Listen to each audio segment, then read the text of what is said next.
evolving FTA. Some breaking news coming in. U.S. Secretary of State Marco Rubio held a press conference at the Critical Minerals Conference in Washington, where he spoke of the new critical minerals framework. He added that USA is planning to sign new critical minerals frameworks with several partners later today. He further said that 55 partners, 54 countries and the European Union are present for the meet. Listen in.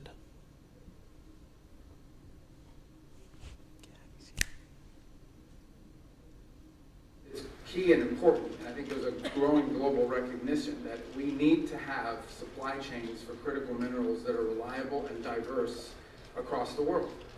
Some countries have a number of critical minerals that they have available to them in terms of mining, but just haven't been able to do it because a foreign competitor will come in, they'll gut the price, they'll undercut it through state subsidies and unfair practices, and so it becomes economically unviable to be able to explore for critical minerals.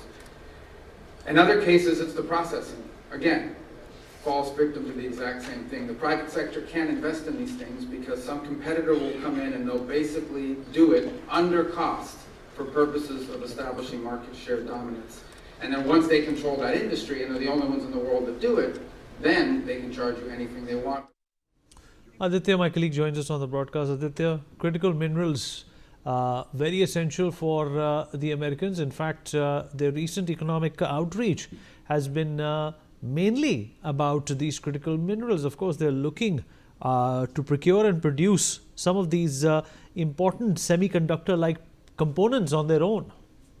Well, absolutely, Vineet. Indeed, the Americans are definitely very keen on expanding expanding the resilient supply chains pertaining to critical minerals, and definitely if the External Affairs Minister S. Jaishankar met U.S. Secretary of State Marco Rubio and welcomed the India-U.S. trade deal, and of that trade deal, a very important aspect is of that of critical minerals. Indeed, how the Jaishankar also posted, the foreign minister also posted on X that facets of India-U.S. strategic partnership included trade, energy, nuclear defense, critical minerals and technology, agreed on the early meetings of various mechanisms to advance our shared interests.